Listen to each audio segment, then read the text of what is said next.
So your life struggles and obstacles can all be counted as hurdles, but also stepping stones for you to also achieve your dreams. You're welcome to Impact Stories on AAU TV. I am Ajiman as we celebrate the achievements of academic mentors, and today's episode is no different. We have a seasoned academic mentor who's made great strides in the field of discipline of legal studies, and you would be excited and also full of insight to know about his background and some of the achievements he's made. So don't go anywhere. Stay with us. We'll go for a short break. We'll come back. I'll let you know who he is, and then we zoom right in talking his work. Stay with us.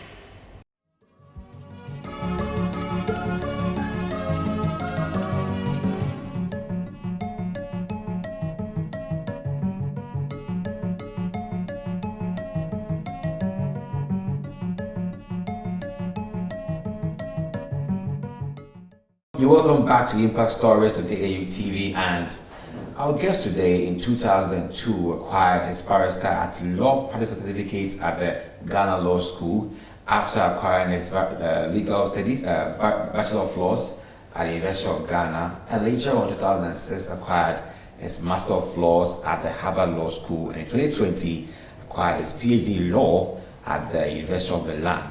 He's in the person of Professor Ernest Kofi Abotsi, currently the Dean of the School of Law at the University of Professional Studies, Accra.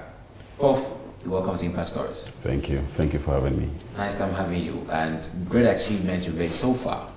And I was wondering, how did it start for you? Did you dream to become a lawyer to make such achievements, or you began as a humble Professor Ernest Abotsi somewhere in Ghana, living a normal life, but perhaps dreams twisted? How did it go?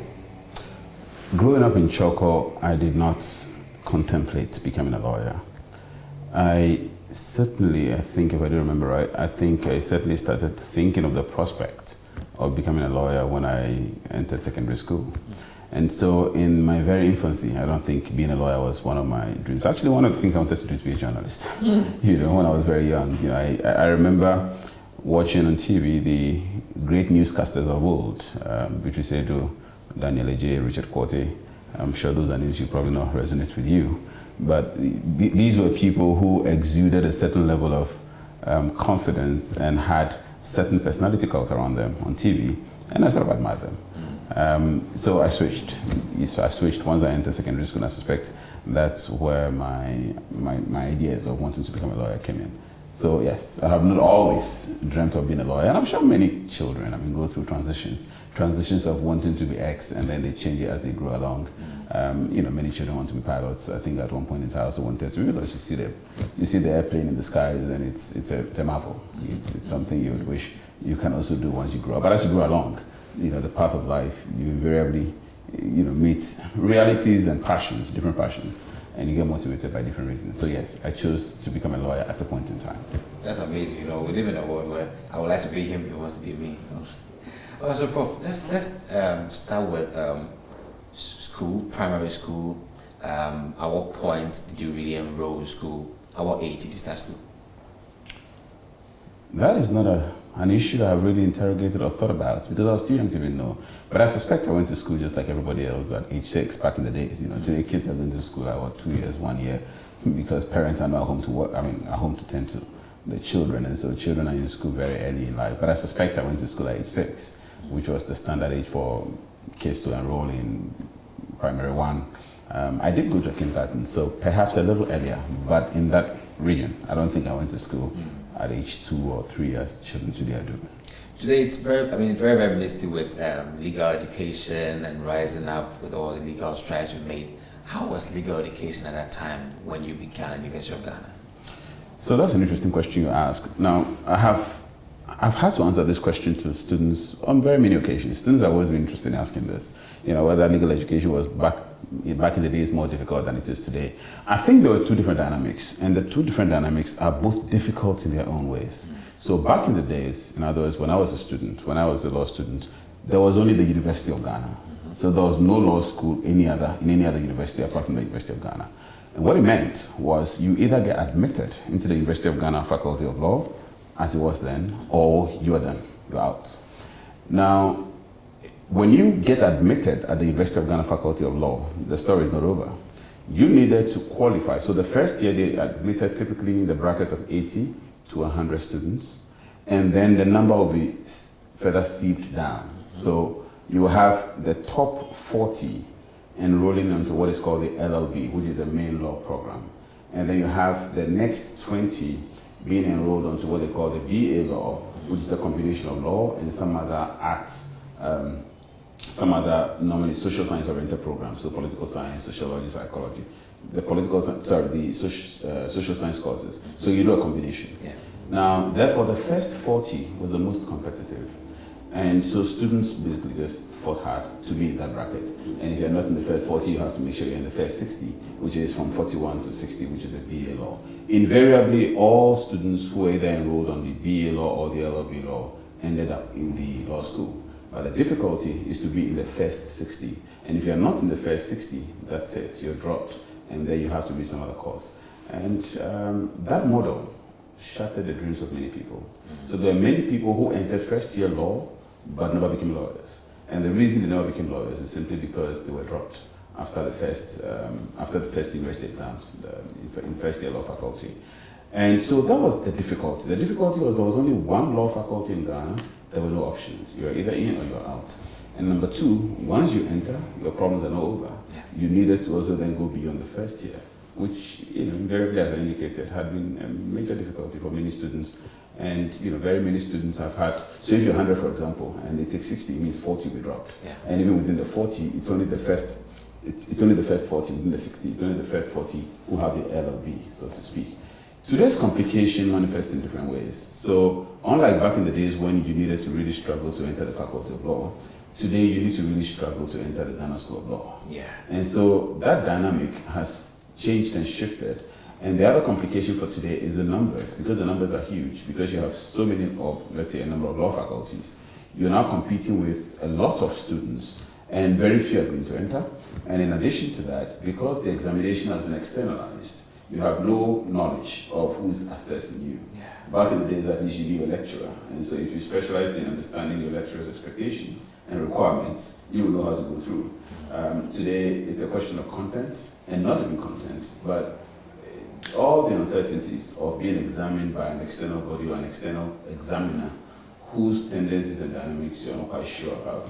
And that's why we have situations in which students who obtain first classes from their universities are not making it. Yeah. And then you have students who are obtaining lower classes and even third classes making it into the Ghana School of Law. So the dynamics are becoming a bit more complex today. But back in the days, it had its own difficulty and complexity because there was only one law school and you had thousands of students going through the SHS, going through the A-levels, all of whom are applying to the same law school, and only 100 will be admitted, and out of the 100, only 60 will be admitted finally in the second year. Interestingly, so you sailed through from 2000 from the University of Ghana, and in 2002 finishing from the Ghana Law School.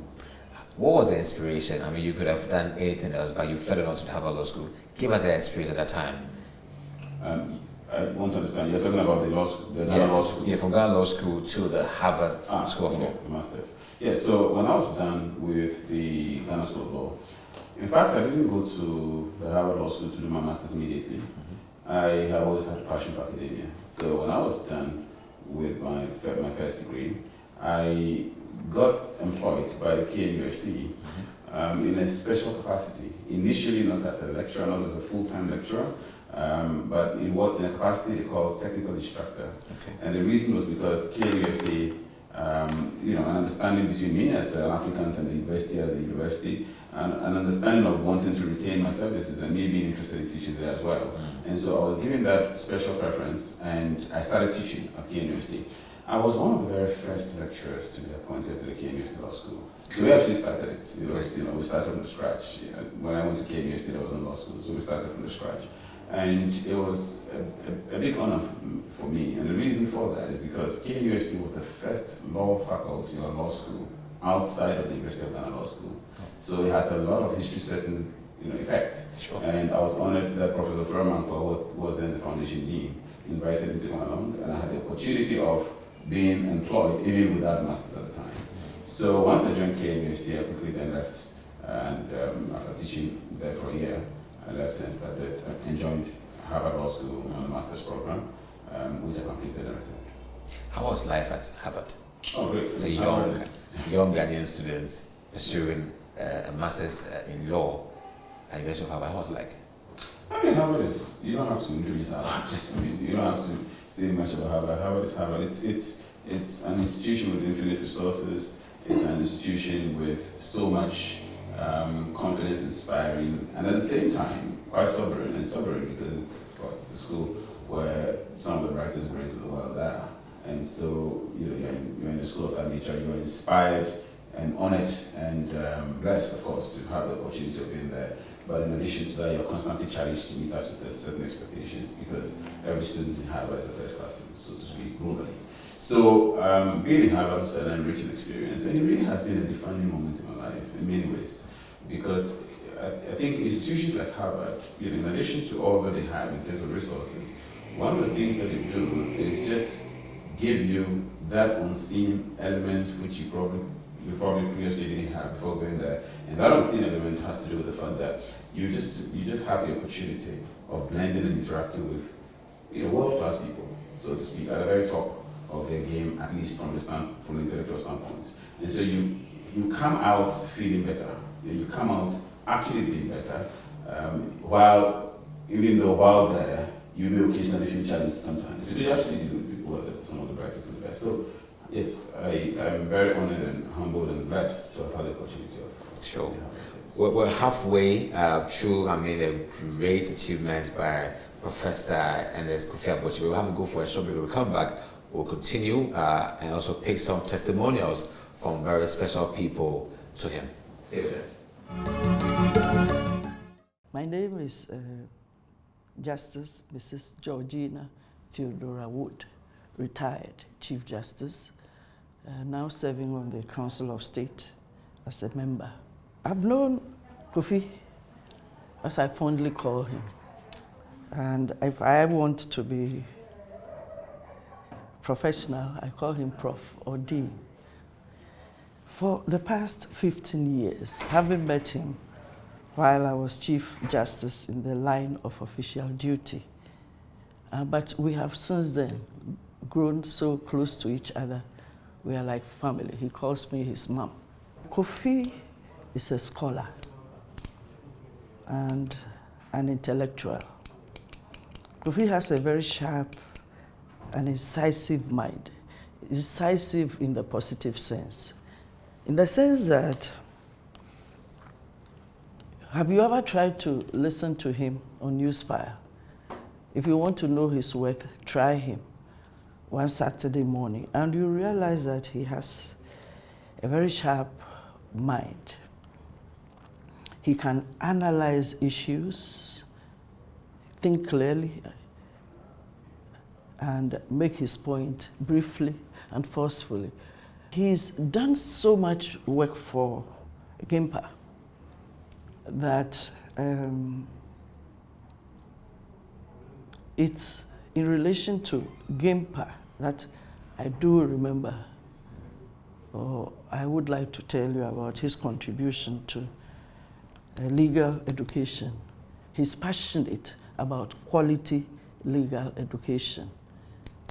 And I say this because I've also had him serve on a few committees and that I have had to set up to help the judiciary solve some of its problems or challenges when I was Chief Justice. The Ghanaian Constitution and how it should be implemented, to uphold the values and the principles underlying the making of our 1992 Constitution. And, the mere fact that he's now the Dean of UPSA shows you how he loves academic work.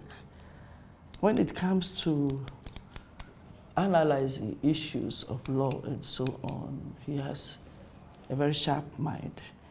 But I would emphasize very, very, very gentlemanly in his approach to, but he will make the point. He's a very forthright person too. That I can assure you. I would like to be the first person to congratulate Kofi and to say that he really is deserving of this honor. He really is, you know, because I've traveled with him.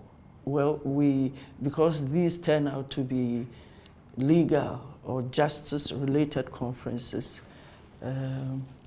especially in relation to the legal profession, you know. We've both been present at international conferences, and I've had the honor of listening to him. Sometimes he's been a main contributor, at other times, contributor from the floor. And you will be proud of Kofi, you know, to know that he's a Ghanaian scholar, but who started school in Choko.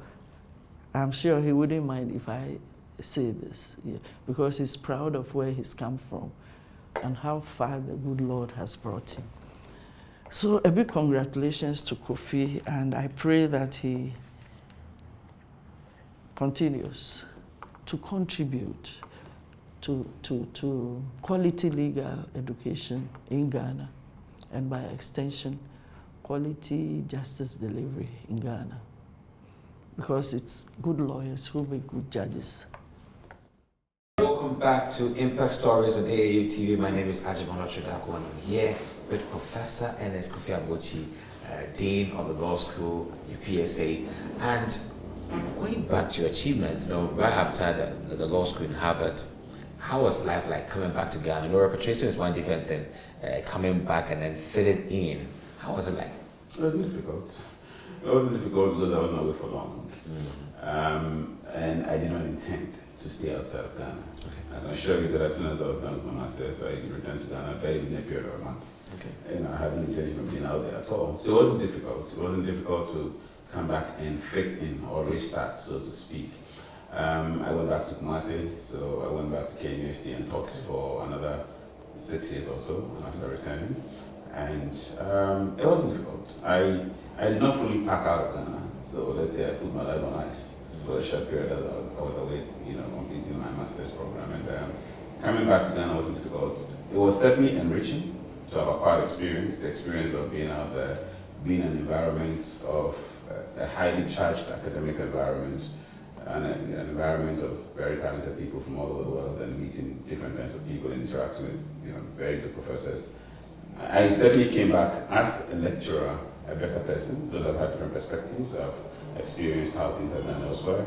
I have seen the depth of the academic enterprise in Harvard. I have seen how we can actually apply a knowledge-driven tendency to change things. And so I came back perhaps a little more charged than I left. In some cases, I was daunted. You know, I was reminded again of my environment very quickly. After resettling down, I was reminded that, listen, you may have other opportunities out there, but sometimes things don't work as quickly and as great as we expect in our environment. So let's say perhaps for the first couple of months after I got back, I lived a life of utopia. You know, I was thinking that I could do more than I could actually do. And some frustration set in occasionally. Occasionally you get reminded that, listen, out there you could have done X, Y, Z or even better, but then you ended up being here. I had opportunities of working when I finished my master's over there, but I didn't take them. I just came back. So yes, occasionally I got daunted, but I reminded myself also that this is my home, this is where I am, this is my long-term vision, I'm not going anywhere. And by reason of that, I had to create my environment and do the best I can to contribute to the society in which I live. So that's it. So before KNUST, or between KNUST and UPSA, did you serve in any other university in your capacity as a law lecturer? I was in Gimpa. Okay. So for 6 years, I was the dean of the law school at Gimpa. I was a lecturer for a year, and then I became the dean the following year. I was the dean for the 6 years that I was in Gimpa. And then I took some sabbatical leave.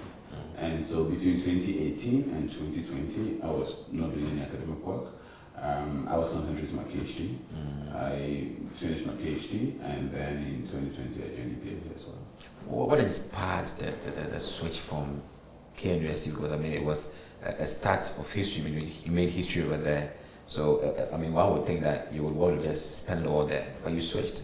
What inspired that? Okay, so truth be told, I would have wished to live in Kumasi. I love Kumasi. Yes. And I still do love Kumasi. You know, Kumasi was home to me, and I loved it. The reason I had to come to Accra was largely family driven.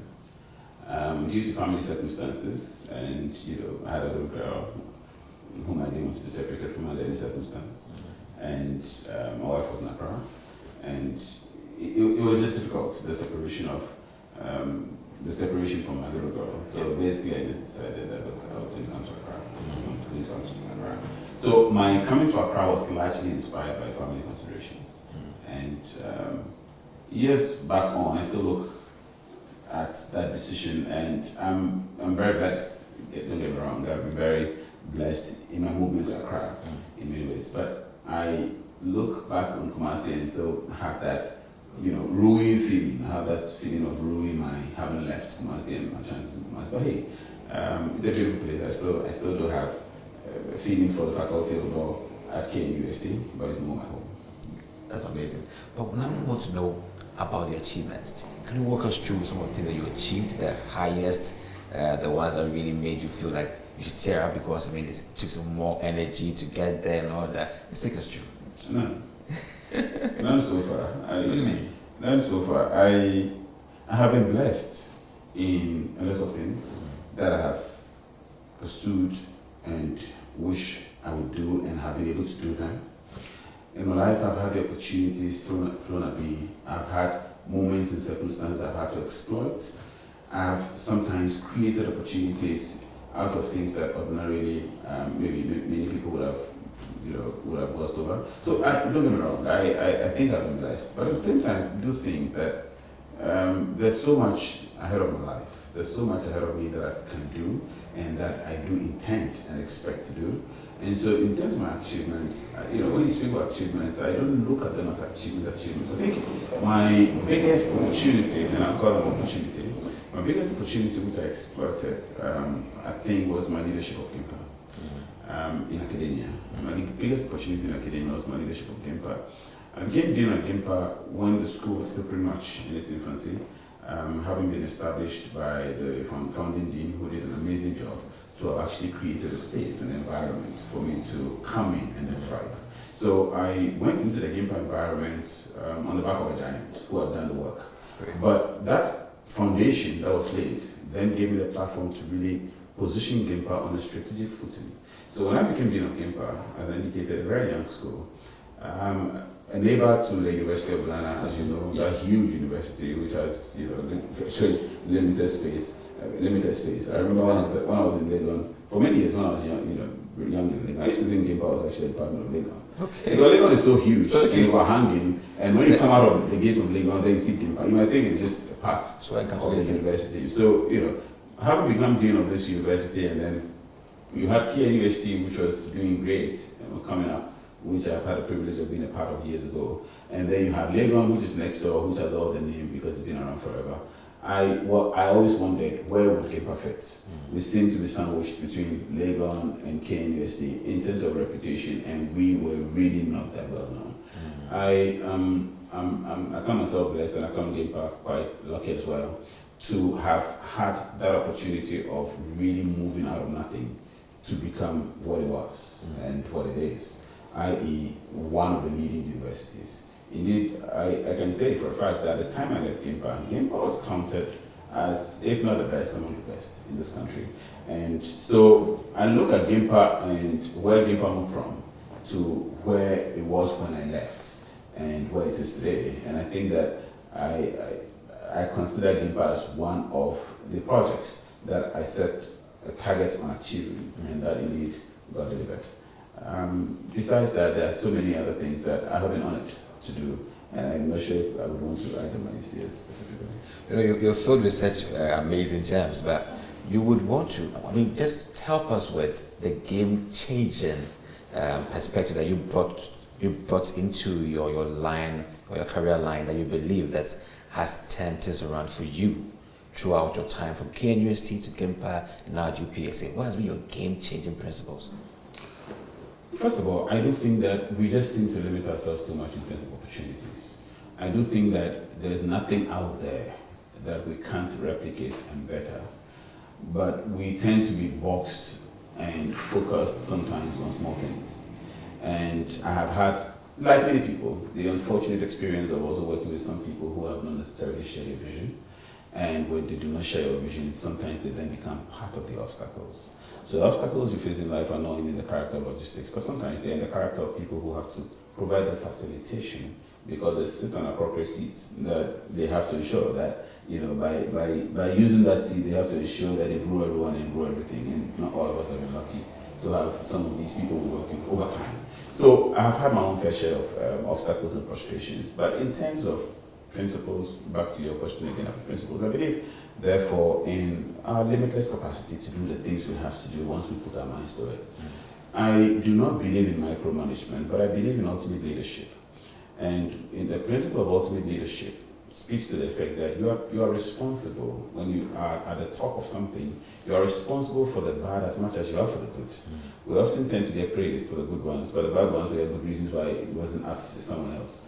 And so because of that, sometimes you really have to micromanage. There are things that secretaries should do. I do them.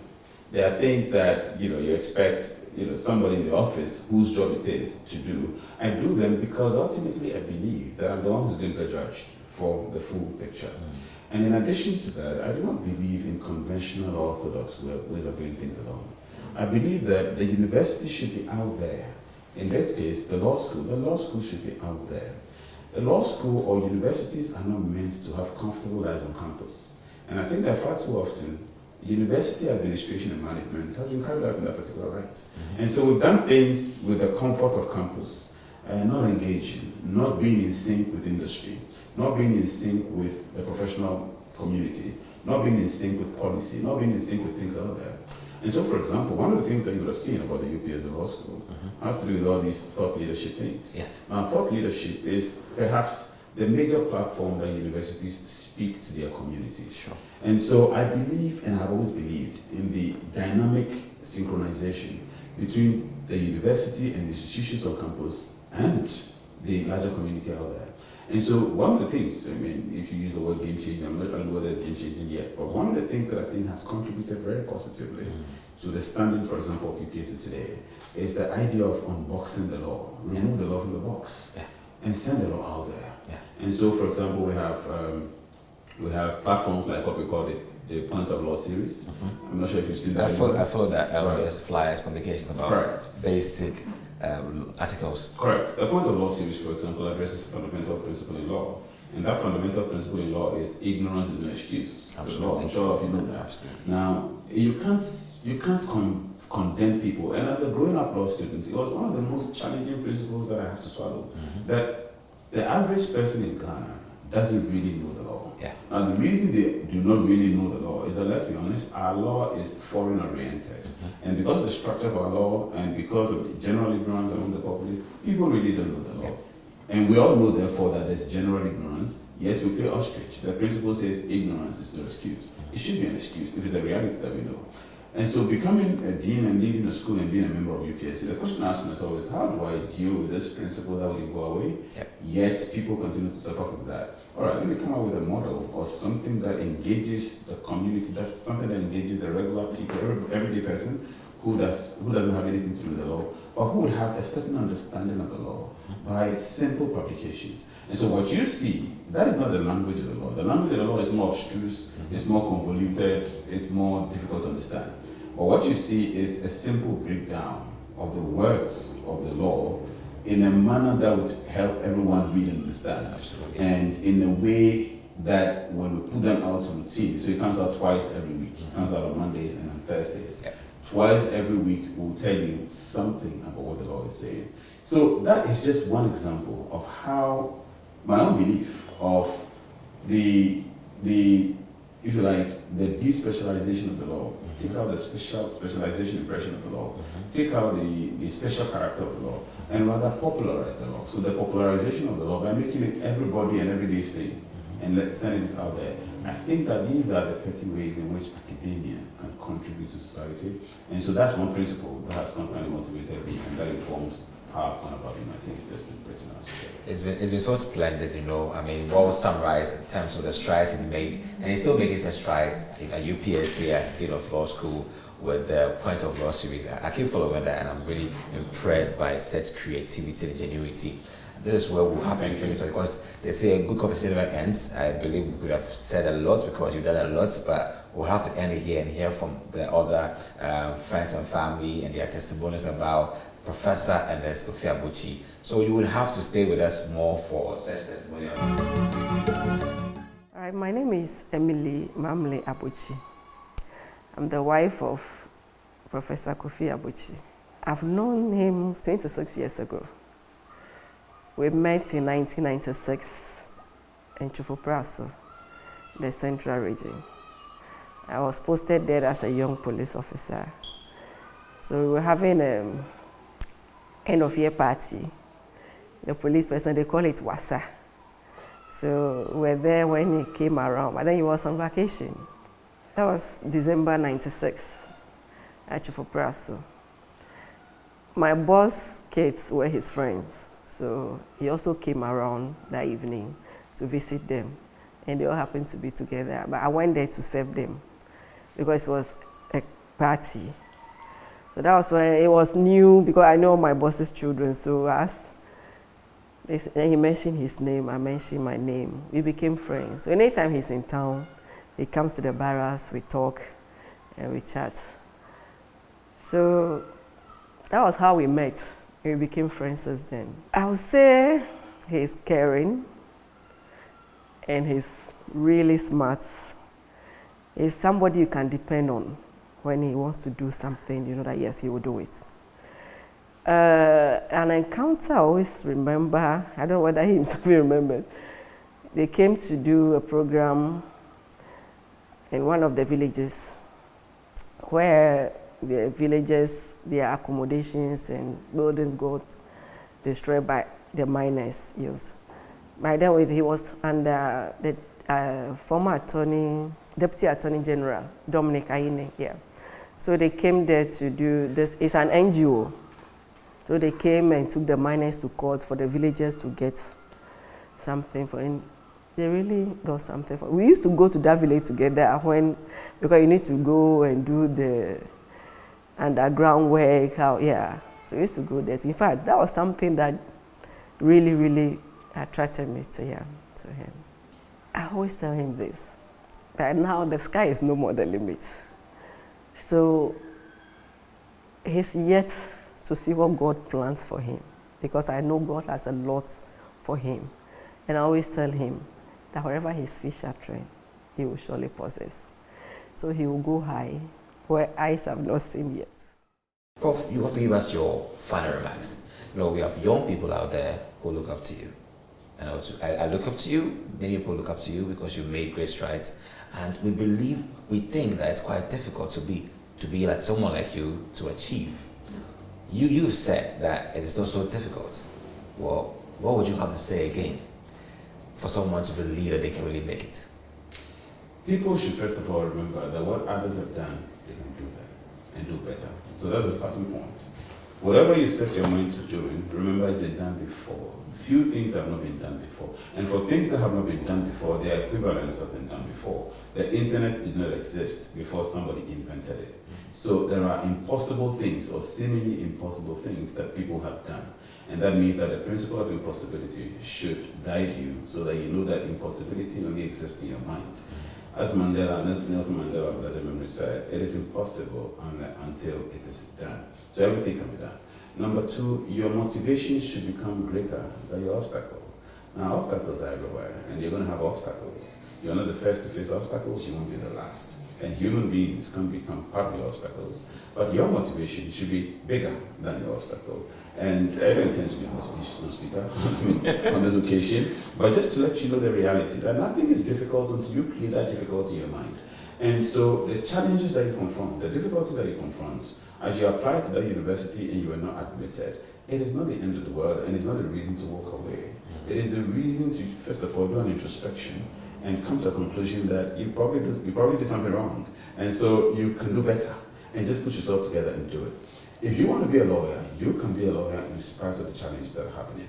And students who have come to my office and complained about challenges and difficulties and the examination uncertainties and all these complaints about the structures that have been put in place on legal education. And I tell them, if they admitted 3 people, those 3 people have 2 legs, they have 2 eyes, they have the same body, they're not different, they're not special. What it means is that if there are challenges and they're going to admit a very limited number, count yourself among the limited number. So you limit yourself, and we limit ourselves. We are trained and we are cultured in this country to learn to be timid. And that timidity has become a vice. We call it humility.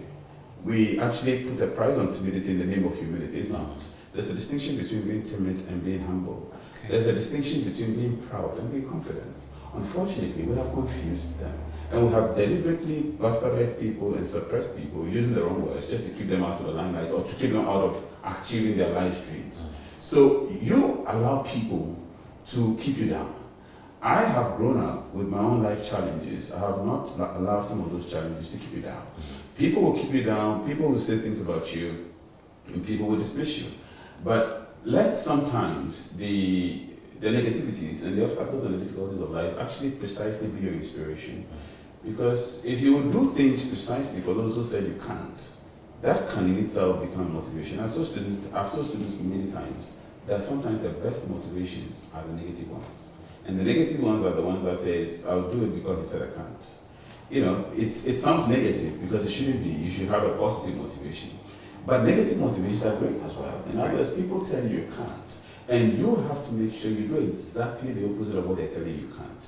And so the people who sometimes are your naysayers, they are sometimes your greatest motivation. And so let's look on the positive side of things. And I think that anybody who has an ambition set on his heart, the mere fact that you can dream should tell you that you can do it. But the obstacles are also there.